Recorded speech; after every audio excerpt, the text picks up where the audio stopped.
Some crimes are not committed with crowbars or pistols, but with whispers pressed into trembling hearts. It begins with the unthinkable, gold vanishing from the very vaults of the Bank of England, where no lock was broken and no intruder seen. Where are you tuning in from, and what time is it? Let me know in the comments. The fog of London awaits, and with it, the delicate unravelling of trust itself. Let us follow Holmes into the silence beneath the fortress. There are certain institutions in our land which appear to the public mind as impregnable as the granite of which their facades are built.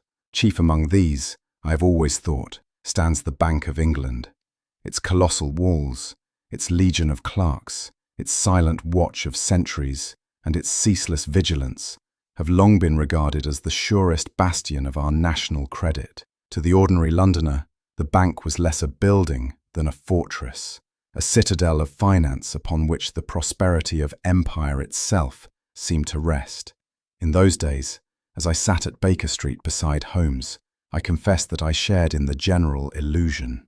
We believed the institution as inviolate as the law of gravitation itself, and yet, as with all things human, the appearance of strength may conceal unsuspected weakness. I had little notion, when first the matter came to my friend's attention, that even this mighty fortress could be assailed. It was in the very contrast between public confidence and private alarm that the drama of the case first unfolded, a drama which I have set down here with as much fidelity as memory will allow. It was a damp October morning when my attention was caught by a curious paragraph buried deep within the financial columns of the Times. The article, couched in the most guarded of terms, spoke vaguely of irregularities within the city and hinted at the unusual unease of certain banking circles. Ordinarily, such vague notices would have passed me by, but there was in the tone of the piece a suppressed urgency that compelled me to read it twice over. I remarked upon it to Holmes, who sat opposite me, his long frame extended upon the sofa, his eyes half closed in that languid attitude which belied the keen activity of his mind. He made no reply, save for the faintest twitch of his lips, a sign, I knew well, that the subject had already engaged his marred by the unmistakable signs of agitation. His frock coat, though carefully brushed, bore traces of hasty travel, and his gloved hands trembled slightly as he laid aside his hat. Holmes sat up instantly, his keen grey eyes fastening upon our visitor with a quiet intensity.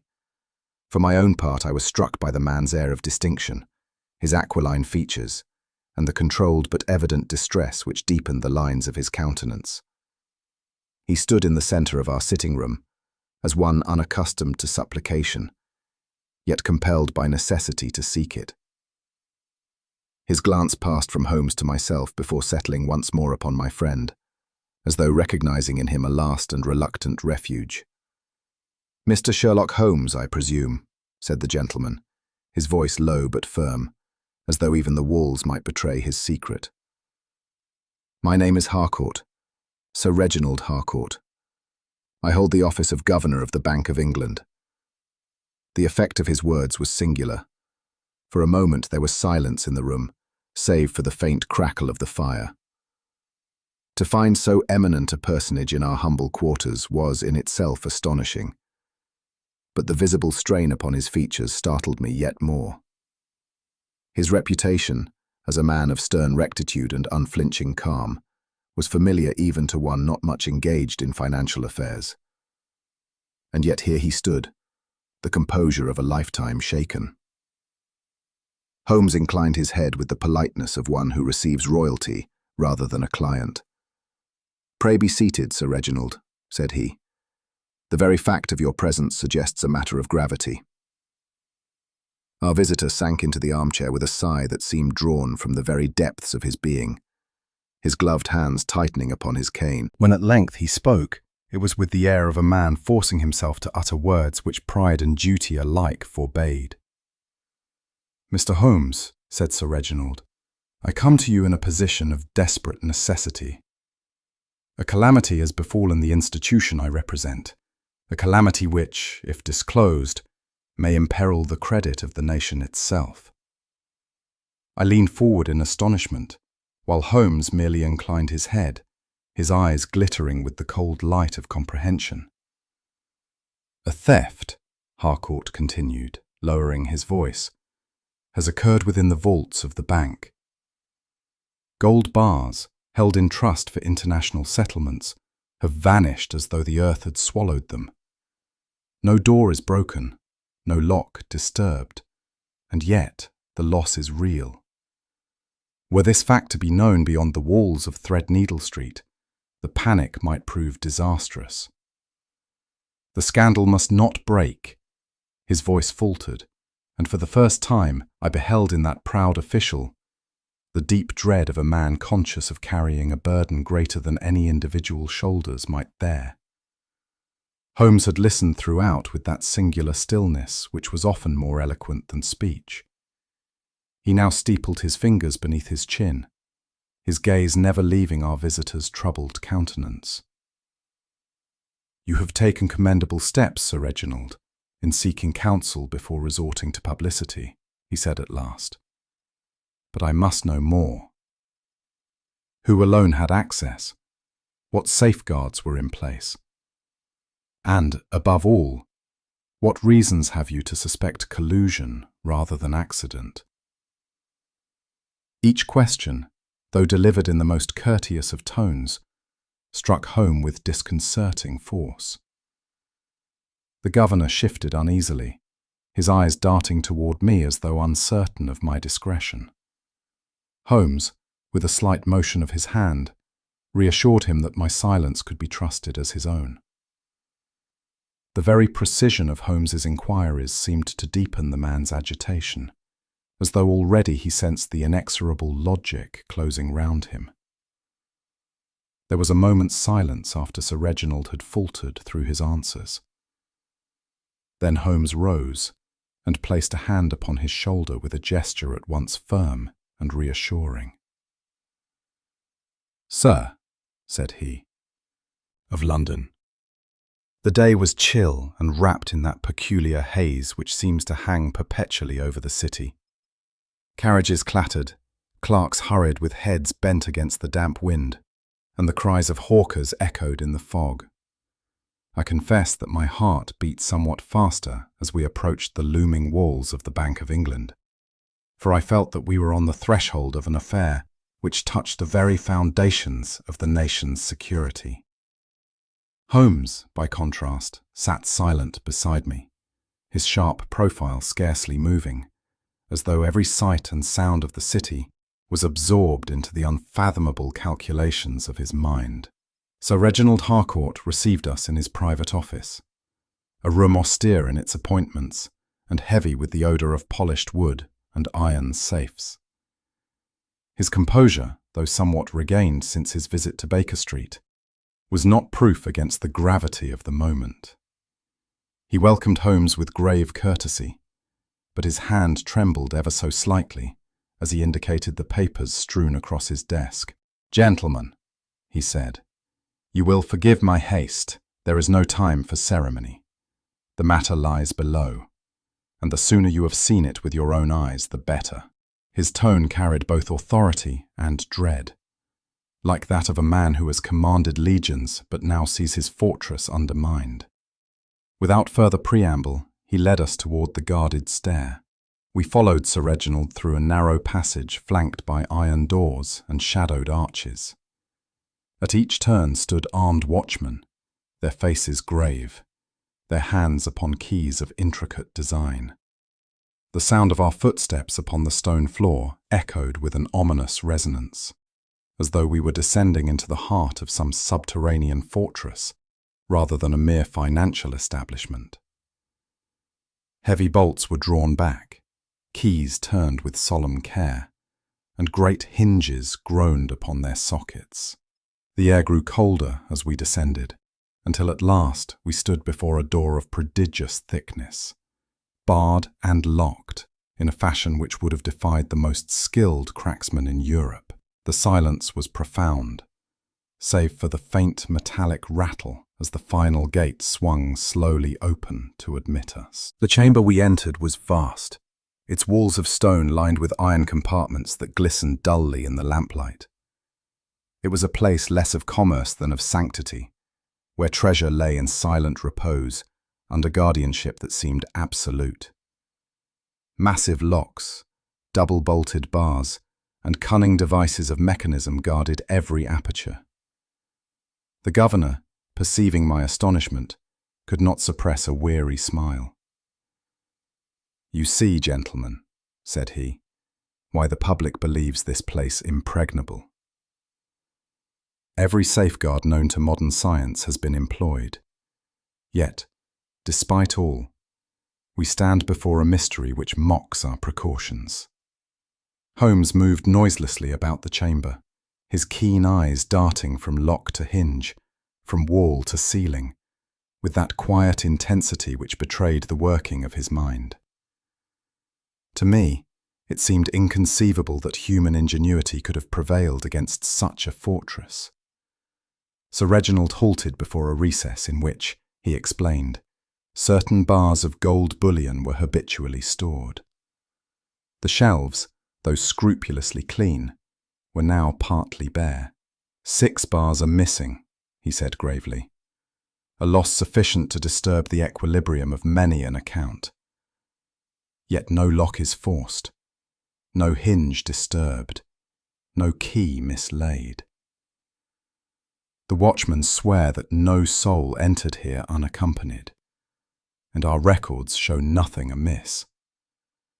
The gold has vanished as though the earth had opened to swallow it." I bent low to examine the space, but found nothing save the faint impression where the bars had lain. Holmes, meanwhile, drew his hand along the iron fittings with the gentlest of touches, his face impassive. The contrast between the massive security and the delicate theft struck me as almost supernatural in its audacity. Holmes stooped over the locks and hinges, his long fingers passing lightly along the metal, as though they might detect secrets beyond the grasp of sight. He questioned the guards upon their routine, the hours of inspection, the sequence of relief. Each answer stored away with a brief nod or the faintest flicker of the eye. I observed no sign of tampering, and the governor himself admitted that neither had the most skilled engineer been able to detect flaw or weakness that I distrust, but the men who command them. "Let us remember, Watson, that fidelity is the one lock no man has yet forged of steel." His words fell into the cold silence of the vault like the tolling of a bell, and I felt that the real mystery had only just begun to unfold. Among the officials summoned to confer with Holmes was Mr. Charles Forsyth, the bank's under-secretary. He was a man in the prime of life, with features of refinement and the easy bearing of one accustomed to the society of gentlemen. Yet his appearance, which should have inspired confidence, was marred by a pallor that spoke of inner unrest. His lips, though firmly set, quivered ever so slightly when silence fell upon him, and his eyes wandered from object to object with the restless energy of a man unwilling to confront his own thoughts. I was struck at once by the contrast between his outward polish and the uneasy spirit which it poorly concealed. It was evident that Mr. Forsyth was not at peace with himself, and I wondered what hidden pressures had disturbed his carefully maintained composure. Forsyth stepped forward to greet us, his manner outwardly courteous, yet betraying a certain constraint. His hand, when it clasped mine, was cold and damp, while his gaze failed to meet my own. With Holmes he was even less assured. The detective's steady eyes seemed to draw from him a visible shiver, though no word had yet been spoken. I saw at once that the man's agitation was not the simple nervousness of being questioned, but something deeper, a foreboding that pressed upon his conscience. There was in his every gesture the sense of one who walks unwillingly into an interview that might strip away more than he intended to reveal. Holmes, with that air of detached courtesy which was often more disconcerting than hostility, began to question the Under-Secretary. His inquiries were framed with apparent simplicity. What hours Mr. Forsyth kept, which clerks reported directly to him, and what records were under his immediate charge. Forsyth answered in short, stilted sentences, his voice faltering when Holmes pressed him upon the exact times of his visits to the vault. The detective's tone was calm, almost indifferent, yet the effect upon Forsyth was extraordinary. A bead of perspiration formed upon his brow, and more than once he moistened his lips before replying. I marvelled at the precision with which Holmes, by nothing more than quiet interrogation, stripped layer after layer from the man's composure, until his answers stood bare of conviction and trembled with suppressed alarm. At length, when Holmes hinted at the possibility of irregularity in the routine, Forsyth straightened himself with sudden energy. "I have never failed in my duty," he exclaimed, his voice rising with a fervour that jarred upon the gravity of the moment. "My loyalty to the bank and to my country is beyond reproach." Yet even as he spoke, the glance he cast downward and the tremor that shook his hand belied the confidence of his words. It seemed less a declaration of truth than a desperate appeal to be believed. Holmes inclined his head slightly, but uttered not a syllable. I saw in Forsyth's eyes the flicker of a man who has spoken more for his own reassurance than for the conviction of those around him. It was not in my nature to pass harsh judgment upon a man whose distress was written so plainly upon his features. To my medical eye, Mr. Forsyth bore the signs not of hardened guilt, but of a mind besieged by anxiety. The twitching of his lips, the irregular breathing, the pallor of his skin, all spoke of a nervous system overtaxed, rather than of the callous indifference of a criminal. I could not rid myself of the impression that we were in the presence of a man caught in the meshes of some cruel entanglement, perhaps less culpable than pitiful, and yet, pity or not, his very agitation pointed to knowledge of the affair, which he dared not confess. It was a moment in disbelief. In that unbroken mask of detachment there lay a pressure more profound than words could exert, until at last Forsyth, visibly shaken, begged to be excused on the plea of urgent duties. When the door had closed behind him, Holmes turned to Sir Reginald and spoke in tones of studied calm. "You will, I trust, make discreet inquiries into Mr. Forsyth's personal associations. I should like to know the nature of his engagements beyond office hours and the circle of his acquaintances. Have no fear, I do not suggest guilt, but information is the very marrow of deduction." Sir Reginald bowed gravely, though I saw that his face was troubled. As for Holmes, he resumed his seat with the serenity of one who has already set the first piece of the puzzle in its place. "Watson," said he, turning to me, "it is not in the locks nor in the walls that we must seek the truth, but in the hearts of men. There lies both the weakness and the key." It was at Holmes's quiet suggestion that we stationed ourselves near the bank that evening, resolved to follow Mr. Charles Forsyth, should opportunity present itself. The streets were shrouded in a damp yellow fog, through which the gas lamps shone like blurred beacons. Presently Forsyth emerged, his figure stooped and his step quickened as though fearful of pursuit. More than once he glanced nervously over his shoulder, a gesture which, to my mind, betrayed a conscience ill at ease. We kept to the shadows, Holmes moving with that cat-like tread which seemed to carry him unseen through the very heart of London. The sound of cab wheels, the shuffle of passers-by, and the muffled tolling of distant bells accompanied us as we traced our man's hurried progress westward, deeper into the very quarter where fashion and politics were wont to mingle. Our pursuit brought us into Pall Mall, where the fog thinned and the great clubs stood illumined in stately rows. The Reform Club, with its lofty pillars and discreet windows, glowed invitingly against the night. Here our quarry halted but a moment, then ascended the steps with the air of one who had long trodden them. A doorman in livery received him without question, which bespoke familiarity. I confess I marvelled at the contrast. The undersecretary, so harassed and anxious within the bank, entering this august society as though it were a refuge. "Observe, Watson," murmured Holmes at my side. "The stage is set, and the actors take their places." His words, low and deliberate, seemed to me the herald of some drama whose import I could scarcely fathom. Holmes, with that easy assurance which never deserted him, contrived our entrance without arousing suspicion.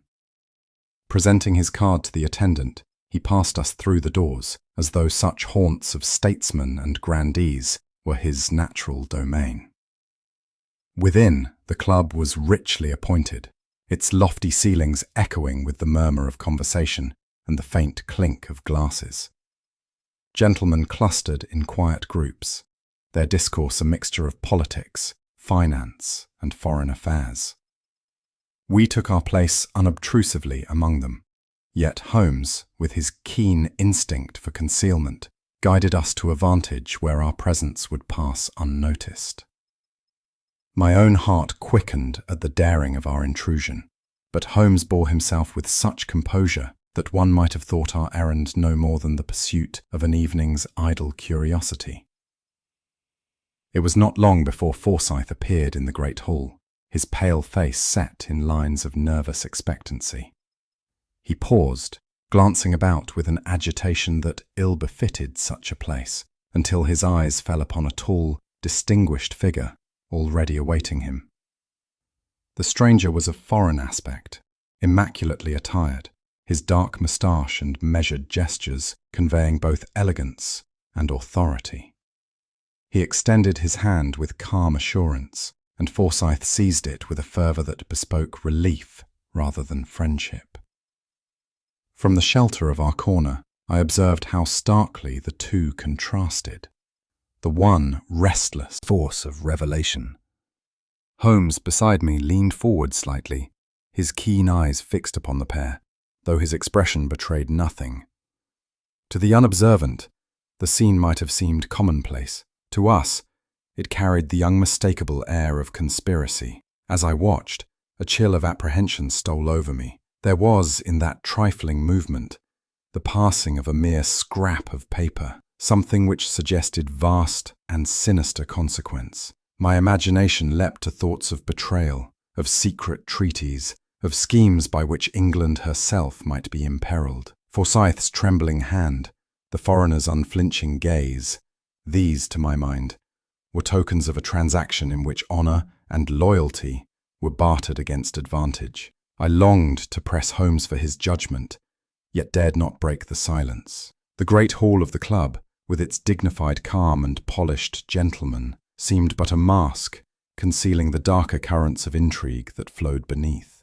Holmes remained motionless, his hands folded upon his lap, his eyes fixed unwaveringly upon the two men.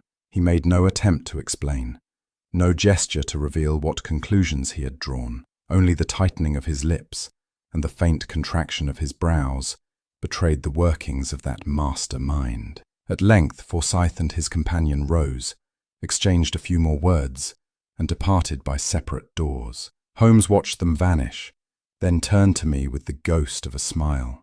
"Patience, Watson," he murmured, as though answering the unspoken torrent of questions in my mind.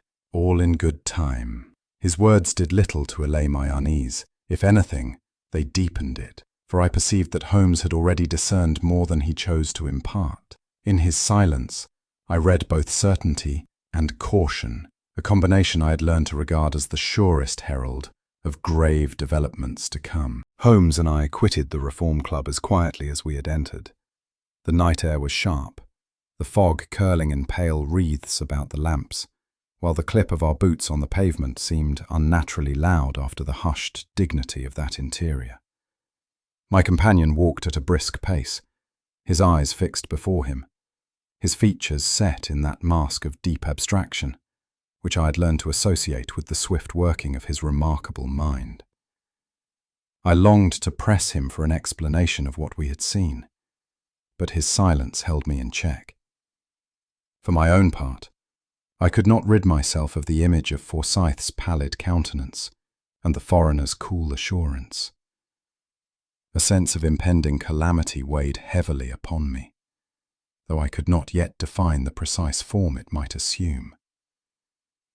It was not until we had reached the shadow of Charing Cross that Holmes slackened his pace, and with a quiet gesture, directed me into a narrow passage. "Patience, Watson," he murmured. "The game is delicate, and one false step might scatter the cards." He slipped away for a few moments, leaving me in suspense, and returned with an object clasped lightly between his fingers. A folded slip of paper, unremarkable in appearance, save for the secrecy with which it was acquired. "Our friend Forsyth," said Holmes softly, "has left behind a small but significant token. It is remarkable how often the most critical evidence assumes the humblest form." He pressed the paper into his pocketbook with the care one might reserve for a jewel, and his eyes gleamed with a satisfaction which spoke more clearly than words. Back in Baker Street, with the lamps casting their steady glow upon the littered table, Holmes unfolded the paper and spread it before us. The handwriting was neat, yet anonymous, with no signature or mark of origin. Its brevity gave it the air of a command rather than a communication. "The bars of gold will be secured," it read. "The account settled. When honor compels it. Delay is perilous." There was no date, no address, nothing to indicate its author. To my mind, the message was all the more sinister for its restraint, as though the writer possessed both power and confidence sufficient to dispense with any superfluity. Holmes read it twice in silence. A pawn. His tremors, his evasions, his anxious glances, all were consistent with a man compelled by fear. Holmes's eyes narrowed as he tapped the page.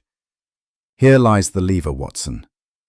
With it, even the strongest citadel may be overthrown. The locks of the bank may hold fast, but the frailties of a single soul are another matter." A shiver ran through me as I considered the implications.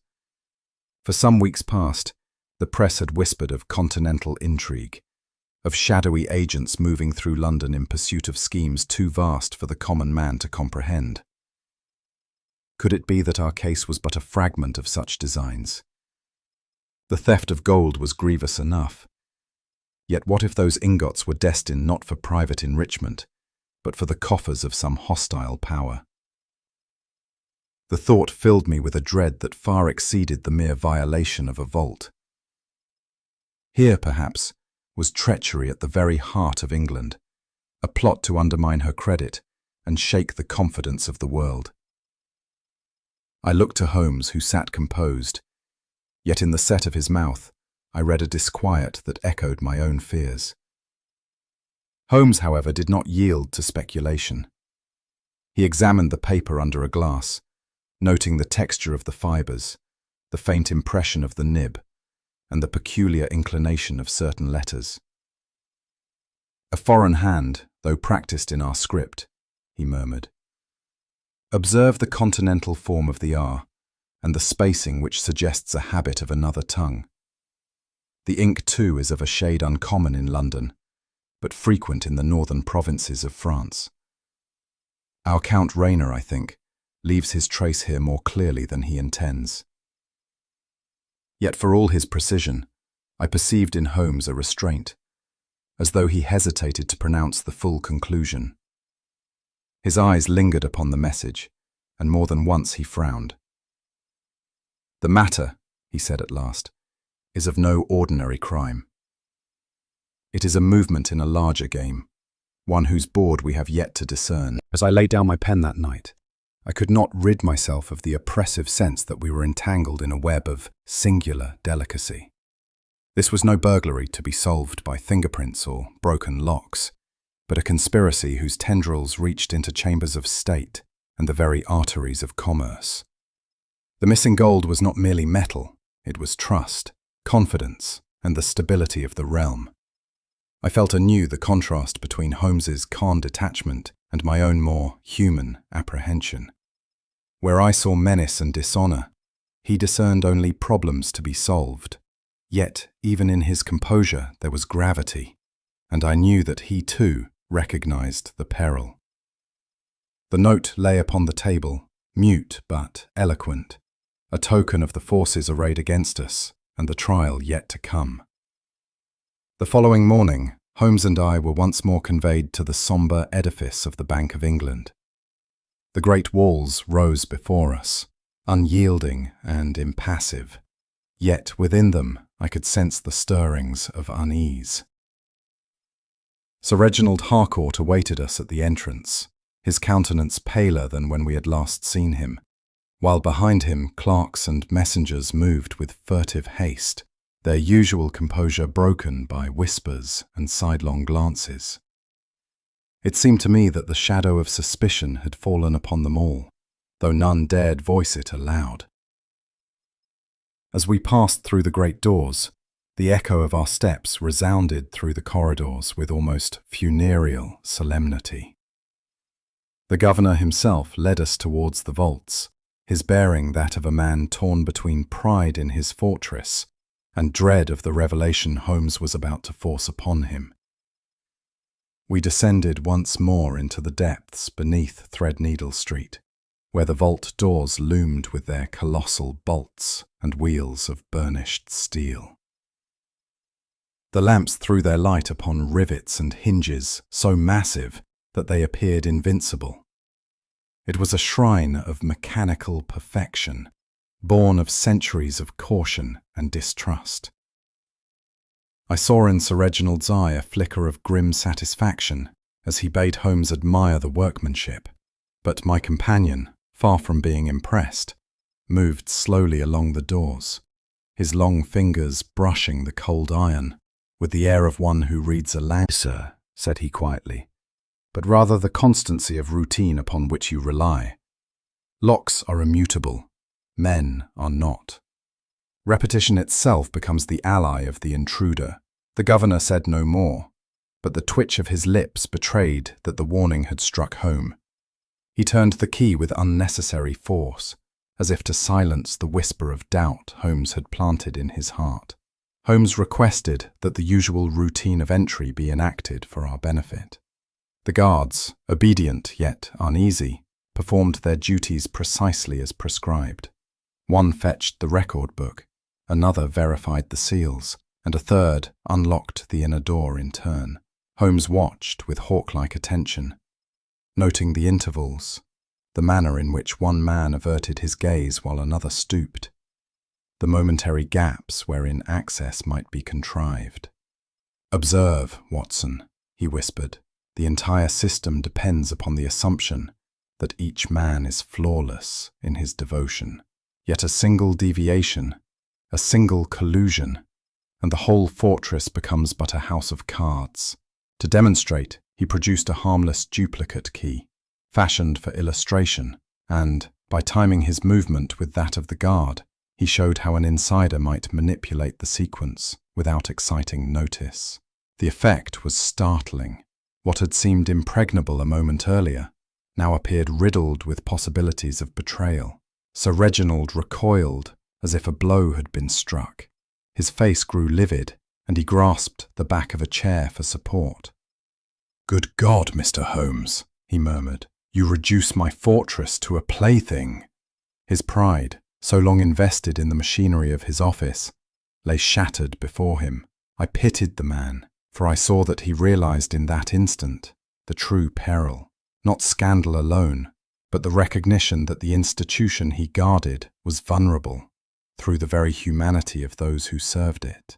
The silence that followed was broken only by the governor's heavy breathing, while Holmes stood serene, as one who had but pointed out an obvious truth. I confess that I felt a strange heaviness of spirit as I watched the scene. The air in the vault seemed charged with a tension more oppressive than the very weight of the stone above us. The guards stood stiff, their faces betraying both fear and indignation, while the governor's silence spoke of wounded pride. Holmes alone remained unmoved, his countenance calm, his posture unyielding. To him, the discovery was but a step in the chain of logic. To the rest of us, it was the unmasking of a vulnerability we had never dared to acknowledge. I thought of the millions whose faith was vested in those iron doors, and it seemed a cruel jest of fate that their safety should hang not upon bolts and bars, but upon the frail consciences of men. Holmes, seeing the effect of his demonstration, proceeded to lay bare the manner in which the deed might have been contrived. An accomplice within the bank, he explained, need only contrive the moment when two sets of eyes are turned elsewhere. With knowledge of the guard's sequence, he might introduce a substitute key or allow entry to an associate under the guise of routine duty. Gold bars are bulky, yet a fraction removed at intervals would pass unnoticed until the sum became grave. No violence, no broken locks, no alarm. Only the quiet betrayal of trust. His voice was low, almost pitying, as he outlined this vision of perfidy, cloaked in ordinary habit. I noted how the governor winced at each word, as though Holmes were dismantling not merely a vault, but his very faith in human nature. Later, in the privacy of his chambers, Holmes drew from his pocket the unsigned note we had acquired. He spread it upon the table beside his sketches of the vault, his eyes alight with that peculiar brilliance which heralded a deduction. Here, Watson, is the key. The message speaks not of greed, but of compulsion. Combine that with the vulnerability of routine, and the picture emerges. Our Mr. Forsyth has been driven, perhaps by fear of exposure, to permit the theft. He has not broken locks. He has broken faith. He paused, tapping the paper thoughtfully. The perfect courtesy. As he inclined his head to us with measured grace, I understood why men of weaker fibre might bend beneath such a presence. He was at once a gentleman of society and a figure whose motives lay far beyond polite drawing-rooms. Our first exchanges were the most polished of civilities. The Count spoke in flawless English, his accent lending only the faintest trace of the continent. He inquired after our health, admired London's vigour, and offered reflections upon the season. Yet while his words were smooth, I observed, as did Holmes, I am certain, fleeting signs beneath the surface, a tightening of the jaw, the flicker of an eyelid, the barest pause before a response. They betrayed calculation, as though each phrase had been weighed before utterance. To the casual ear, he was the perfect guest, but to the trained observer, he was a man guarding secrets, holding them close beneath the armour of courtesy and poise. Holmes, with that peculiar delicacy which cloaked his sharpest probes, began to guide the conversation toward matters of finance. He asked, with apparent indifference, whether the fluctuations of European credit had troubled the Count's ventures. Reina replied readily, his smile never wavering, yet in his answers lay contradictions. He spoke of business in Vienna, which his previous words placed in Paris, of a partner in Madrid whose existence he seemed a moment later to forget. To me, these were trivial lapses, but Holmes's stillness sharpened, and I knew he had marked them as cracks in a carefully constructed facade.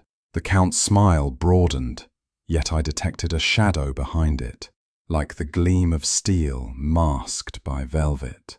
It was as though two conversations took place, one upon the lips, another in the spaces between. Presently, the Count allowed himself a remark which, though couched in jest, bore the unmistakable flavour of threat. "England's wealth," said he, "rests upon gold that glitters less brightly when measured against the needs of nations. Fortunes shift, gentlemen, and those who cling too tightly may find themselves dragged beneath the tide." The words, spoken with perfect composure, carried a weight that belied their polish. Holmes inclined his head politely, as though receiving an epigram, but I confess I felt a chill creep upon me.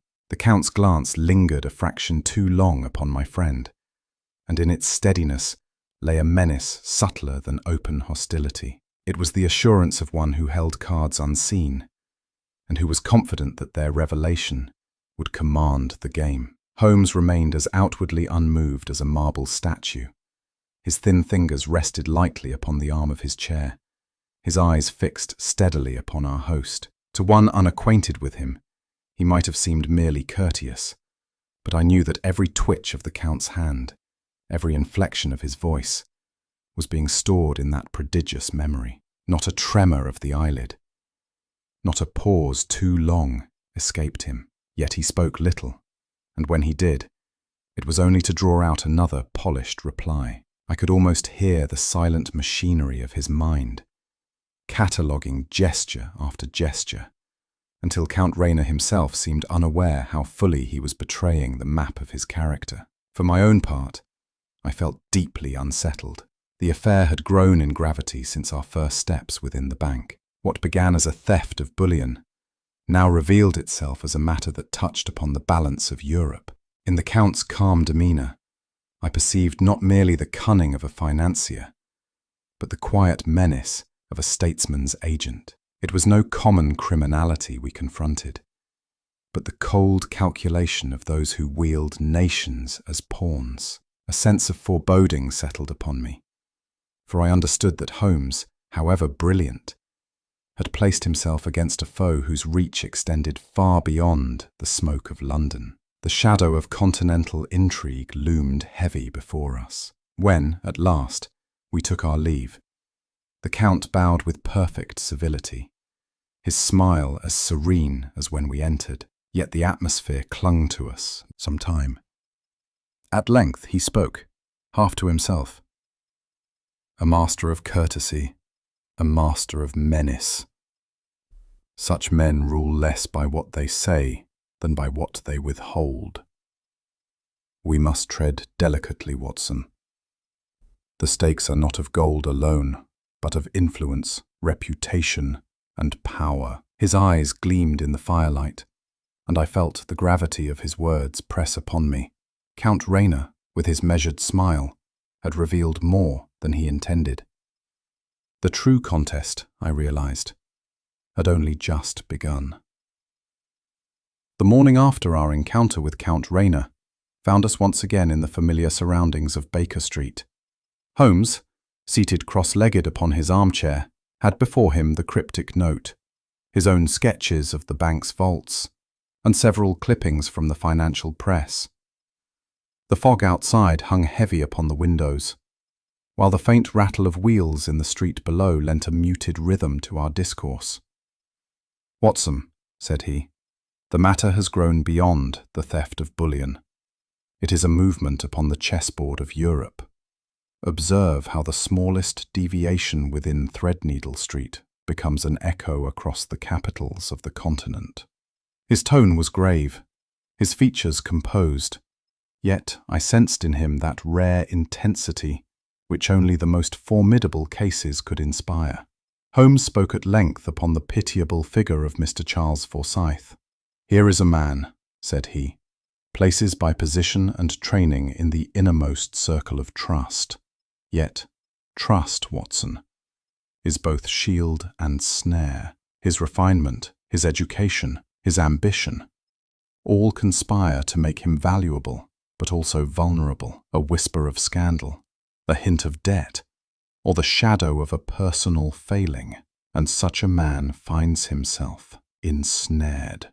He cannot confess without ruin, yet silence delivers him into the hands of those who would exploit him." I recalled Forsyth's trembling hand and evasive eye, and I could not but agree with Holmes's analysis. The Undersecretary seemed to me less villain than victim, caught in the cruel machinery of duty and compromise. Yet his weakness threatened consequences beyond his own destruction. Holmes now drew my attention to the broader currents beneath the affair. Gold, my dear fellow, is not merely metal. It is confidence, it is credit, it is the lifeblood of nations. A withdrawal here, an unexplained deficit there, and soon whispers become panic, panic becomes crisis, and crisis becomes the undoing of ministries. Imagine, then, what advantage a hostile power might secure by seeding doubt in British stability. The theft of 6 bars may seem trifling to the casual eye, but their absence at a critical juncture abroad could alter treaties, depress markets, and embolden adversaries. His words struck me with force. What I had perceived as a grave but limited robbery now revealed itself as a lever by which entire nations might be shifted from their balance. Holmes leaned back in his chair, his eyes half closed, and spoke with that quiet precision which lent weight to every syllable. Forsyth, in his weakness, is both pawn and traitor. Pawn, because he is moved by hands more powerful than his own, directed toward ends he scarcely comprehends. Traitor, because each concession, however reluctant, makes him complicit in the design. It is the tragedy of such men that they neither wholly consent nor wholly resist, but drift between the two until they are claimed by guilt. I could not help but pity the man, recalling his pallor and nervous denials. Yet Holmes's words reminded me that pity could not absolve the fact. In betraying his trust, Forsyth had endangered not merely his honour, but the very credit of the nation. Holmes now rose and paced the room, his hands clasped behind his back, his gaze fixed upon the carpet as though tracing invisible lines. "Consider the chain," he said. "Forsyth stands at one end, coerced by necessity. At the other, Count Reora, whose polish conceals the cold ambition of continental intrigue. Between them lies a network, unnamed agents, obscure financiers, men of no reputation save their usefulness to both sides. Each deceives the other, and yet all are bound in the same purpose. It is a web woven of personal weakness and political ambition, where greed and patriotism are indistinguishable threads, pliable. There is no more dangerous weakness than a conscience divided." His remark lingered with me, for I had felt the same impression. Forsyth's tragedy was not malice, but the frailty of a decent man ensnared. Holmes then spoke of the precarious nature of the situation. "Consider, Watson, a single word in Parliament, a careless whisper in the press, and the entire edifice might crumble. Forsyth balances upon the edge of a knife. Should he confess, he ruins himself, but saves his institution. Should he persistence, he preserves his name, but imperils the nation. Thus the burden falls to us, to press him towards the former without exposing the bank to disgrace. It is a delicate balance, as intricate as any lock I have studied." His eyes gleamed with a strange light as he added, "And like any lock, it will yield to the right pressure at the right moment." I saw that Holmes already plotted how that moment should be contrived. Holmes's plan, as he outlined it, was marked by his customary blend of boldness and restraint. "We must watch both Forsyth and Reora," he said. "The one will betray himself through weakness, the other through confidence. Place them together, and each may expose the other. But the manner must be subtle. Open accusation would drive Forsyth to silence and Reora to denial. What we require is circumstance. Circumstance contrived to leave them no escape." He leaned forward, the firelight casting sharp shadows across his face. "The moment is near, Watson, but prudence must govern haste. For in this case the wrong move would mean not merely failure, but disaster."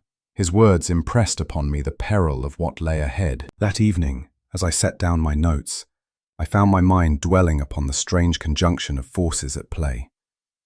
A handful of gold bars, a trembling official, a polished foreigner. These seemed slight matters in themselves, yet they formed a chain that bound together questions of loyalty, honour, and the credit of empire. I marvelled once again at the subtlety with which Holmes discerned the larger design behind the smallest clue. For myself, I felt a sense of unease, for I perceived that our adversary was no common thief, but an intellect moving in the shadows of statesmen. The case, I realized, had already passed beyond crime into history. It was at the first light of dawn that Holmes roused me from my slumber with a brief but urgent message. "Dress quickly, Watson. We are bound for Mr. Forsyth's residence. There is no time to lose, and no publicity to be risked." His tone, though calm, bore that sharp undertone I had learned to associate with moments of decisive action. As we drove through the mist-laden streets, I pressed him for his purpose, but he answered only with the words, "A mind on the edge of confession, Watson, is as delicate as a lock half-turned. We must open it without breaking the mechanism." I understood that the interview he proposed was one in which truth would be extracted, less by force than by the slow, irresistible application of logic and circumstance. We drew up before Forsyth's residence, a sombre house in a respectable square. The morning was grey, and a whispering drizzle clung to the air, muffling every sound. Within, the servants moved quietly about their duties, unaware of the storm that threatened their master. Holmes motioned for discretion, and we were ushered into a small drawing room where the blinds had scarcely been raised. The stillness was profound, broken only by the ticking of a clock whose steady beat seemed to mark the approach of inevitable disclosure. I observed the careful way Holmes moved about the room, his gaze taking in the smallest details, as though the very furniture might betray the secrets of its owner. The atmosphere was heavy with anticipation, and I confess that even my own nerves were taut. Presently Forsyth entered, his appearance betraying the sleeplessness of the night just past. His features. "A storm breaks." Holmes rose with easy courtesy and greeted Forsyth as though nothing were amiss. His words were gentle, his manner almost casual, and yet each phrase was chosen with surgical precision. He spoke first of indifferent matters, of the weather, of the strain of office, of the weight which trust imposes on all men. Only gradually did he direct the conversation toward the bank and its recent troubles. Forsyth sought to answer with politeness, but his composure crumbled beneath the steady flow of Holmes's inquiries. It was as though a net of silk were drawn ever tighter about him, soft and invisible, yet inescapable. His smile grew strained, his replies faltered, and I saw his hand tremble as he lifted it to his brow. Holmes pressed no accusation, but allowed silence to do its cruel work. At length, Forsyth sank into a chair with a weary gesture, his voice scarcely above a whisper. "I could not refuse them," he murmured. "They held me in their power." Holmes inclined his head gently, as though receiving the confession of a patient rather than the betrayal of a trust. By degrees, under the quiet but relentless direction of my friend's questions, Forsyth admitted that he had been blackmailed, coerced into granting access to the vaults. "It was not for myself," he stammered. "They threatened exposure of matters that would have destroyed me. I yielded, step by step, until I could no longer turn back." His words bore the ring of sincerity, yet they were heavy with guilt. It was the portrait of a man whose integrity, though not wholly gone, had been fractured by fear. As Forsyth buried his face in his hands, I was struck by the spectacle of a man undone, less by crime than by conscience. He was not hardened, he was broken. "See, Watson," Holmes remarked in a tone almost reflective, "how fragile is the armour of integrity when pierced by fear. A man may endure temptation, yet yield in a moment to the menace of exposure." Forsyth raised his head with a look of despair. "I have betrayed everything," he whispered.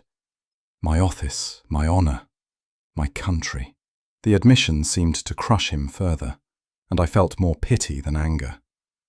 Here was no schemer, but a soul cornered, his weakness seized upon by an adversary of greater subtlety.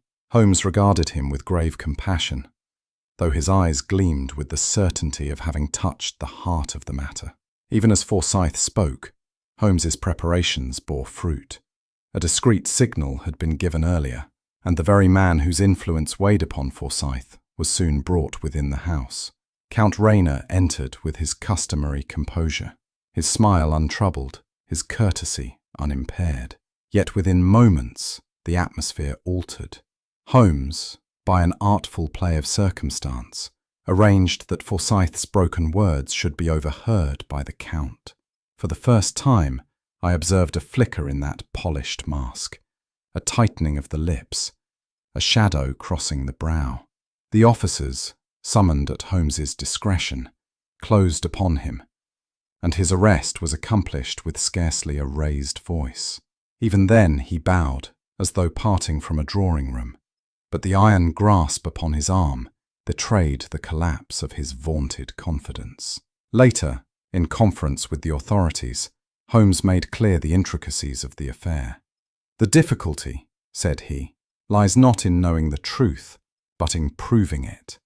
Count Rainier has left no mark of his own hand upon the theft. He has moved others as one moves pieces on a board, with scarcely a touch." Sir Reginald Harcourt listened in grave silence, aware that the honour of the bank demanded discretion, even in victory. "It is a victory," Holmes admitted, "but one achieved more in the mind than in the law. The Count will protest, Forsyth will falter. Weakness and cunning, alike perilous to trust. We left Forsyth to the custody of his own remorse, which promised to be a harsher jailer than any court of law. Count Rainier, for all his composure, had been led away in the custody of the authorities, his influence broken, if not his pride. Holmes, however, declined to exult in triumph. "The case," said he, "is resolved, yet it leaves behind no joy. One man ruined, another unmasked, and an institution revealed as fragile as its guardians." He fell into silence, and I did not disturb him. For once, Baker Street itself seemed hushed by the weight of all we had seen. The morning sun slanted through the familiar windows of Baker Street, casting long beams upon the clutter of chemical apparatus, warm books, and scattered papers that bore witness to Holmes's untiring industry. Outside, the rumble of carriages announced the awakening of London. Yet within our sitting room, all was still. Holmes reclined in his chair, his eyes half closed, the smoke from his pipe curling upward in delicate spirals. I sat opposite, the events of recent days pressing upon my mind with a gravity that rendered silence more eloquent than speech. It was in these quiet intervals, after some taxing investigation, that I most admired the extraordinary union of intellect and restraint which marked my friend's singular character.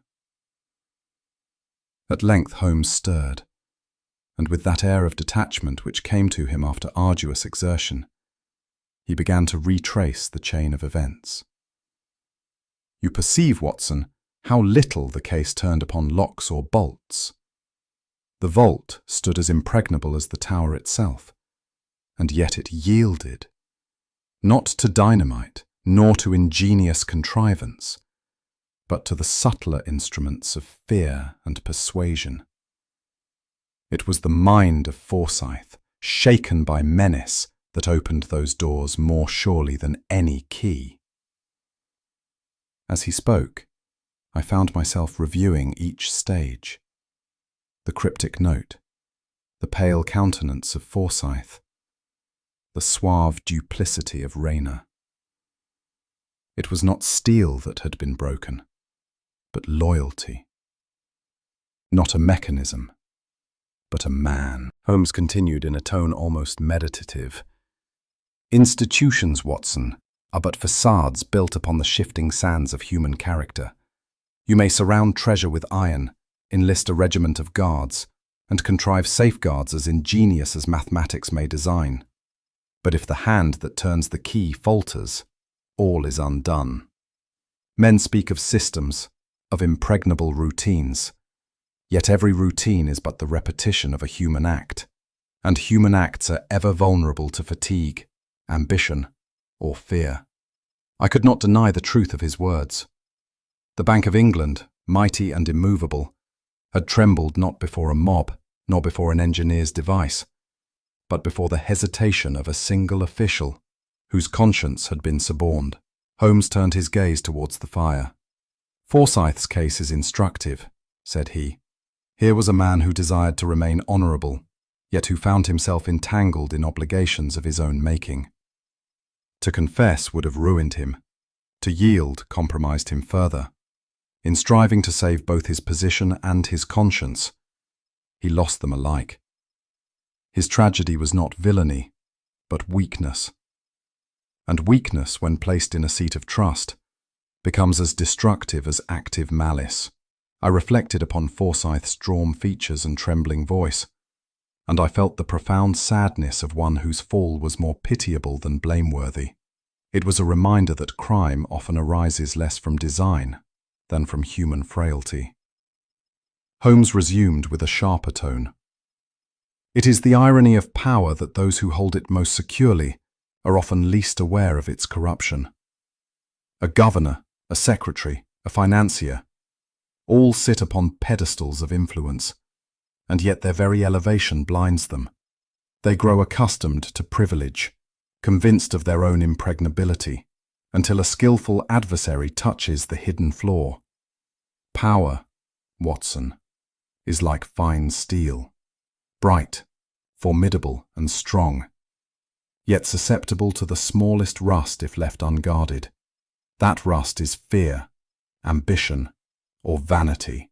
His words struck me with peculiar force, for I recalled Count Rayner's smile, polished, confident, and yet tainted by the arrogance of one who believes himself master, even while entangled in deceit.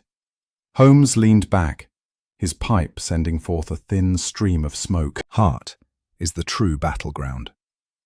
In your profession, you observe the frailty of the body. In mine, the frailty of the will. Never dismiss a tremor of the hand, a faltering of speech, a glance too quickly averted. They reveal more than words or documents. Patience, observation, and a refusal to accept appearances. These are the tools by which we unmask deception." His voice softened. "You have been an apt companion, my dear fellow, because you bring sympathy where I bring analysis. Together, we approach the truth more nearly than either alone." His words warmed me more than he knew. For some minutes we sat in silence, each absorbed in thought. The fire burned steadily, and the familiar ticking of the clock filled the room with its reassuring rhythm. Holmes at last stretched his long limbs with an air of quiet satisfaction. "It is enough, Watson," said he, "that the chain is broken and the menace removed. We cannot heal every weakness, nor prevent every betrayal, but we may at least unmask them in time." There was no boast in his tone, only the serene content of one who had measured himself against a worthy adversary and prevailed, not by force, but by understanding. As I laid aside my notes, Holmes spoke once more, his words deliberate and solemn. "Remember, Watson, the fortress is never stronger than the man who guards it. Locks may be mended, walls rebuilt, but loyalty, once shaken, leaves scars no iron can repair. It is well for England that this lesson be taken to heart, for her wealth and power rest not upon bullion alone, but upon the unseen faith of those who bear responsibility." The sunlight streamed across his sharp features, throwing them into relief. I felt in that moment that Holmes's reflections belonged not merely to the case at hand, but to the eternal truths of human conduct. It was thus the matter closed, with wisdom rather than triumph. Holmes leaned back in his chair, the faint glow of the fire casting his sharp profile into relief. "You see, Watson," said he, "the vault itself was never breached. It was the man who guarded it that yielded. Locks and walls